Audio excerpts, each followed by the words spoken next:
it's Miss Bree with the Dickinson County Nature Center, and today I'm here to talk to you about monarch butterflies and getting a butterfly's view from the sky. So, well, we have been learning from Miss Ashley and Miss Hannah. We learned about the trials and tribulations of being a monarch caterpillar. We've also learned about caterpillars and what they need to eat. Most often, our caterpillars are eating the leaves of milkweeds. Now we are going to talk about how butterflies travel through the sky and what they are looking for when they travel. So although monarch caterpillars eat leaves, monarch butterflies use the nectar from inside flowering plants to survive. They simply use their proboscis like a straw to suck up the nectar to be able to feed themselves. So we are going to travel like a butterfly and get a butterfly's view by using this aerial map. This is an aerial map of Dickinson County, Iowa. So that's where we live.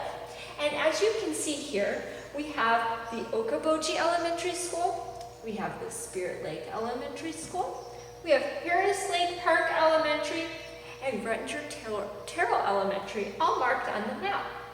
But what I want you guys to focus on is the different land features. When you get to use an aerial map, the really cool thing about it is you can see waterways, you can see fields, you can see forests, and you can even sometimes see the buildings. So right now, our legend has it marked out. These are the towns in colors. However, if you look around it, you can see a lot of diversity in our landscape. So right now, I want you guys to work with your teacher to be able to label the different things, such as our fields, forests, landscapes, and communities.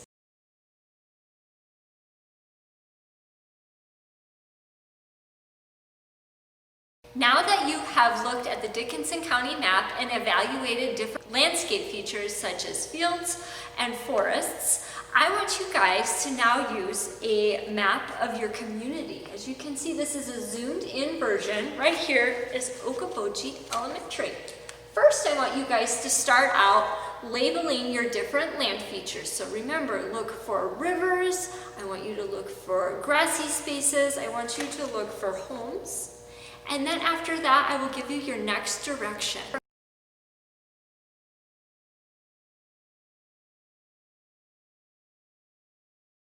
Now that you and your team have identified all the land features surrounding the Okoboji Elementary School, I want you guys to put on your land manager hats to help make a pollinator-friendly community. You are going to do this by using your land management cards. You are going to read about the different land management practices and figure out how you can use these land management practices in your school and around your community to help be a pollinator-friendly area. So what I want you to do is I want you to read through the different scenarios. There's going to be different colors representing the different things that you can do to the community to help it be a pollinator community. So you're going to have red, blue,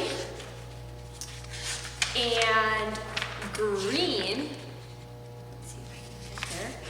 And green colors to be able to highlight the different land management practices you would like to use in your community. So I want to show you what it'll look like.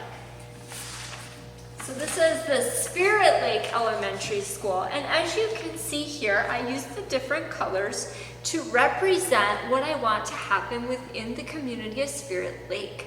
So over here in the red, I have monarch gardens in every single lawn in this community. I also have adding pollinator plants around the school play area and around the sports facility and the high school. The blue right here is kind of in front of their elementary school. I encourage them to use native landscaping.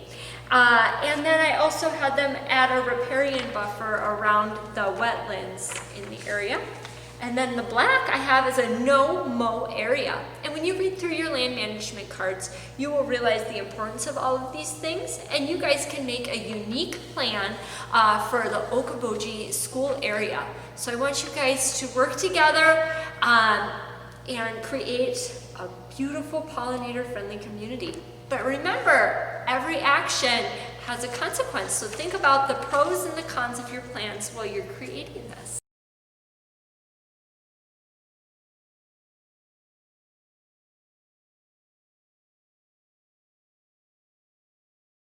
Now that everyone has created their own pollinator-friendly community, I want you guys to share with the class what you created and envisioned for the Okoboji school area. And while you're doing this, I want you guys to share the pros and the cons of your plan. I also want you to share your main vision for the plan. And then I want you to answer these questions. How can you tell the different land features apart from one another? What land features do you think monarch butterflies look for when they're looking for an area to either roost or feed on nectar? How can we work together to create a pollinator-friendly communities for not only our monarch butterflies, but our bees as well?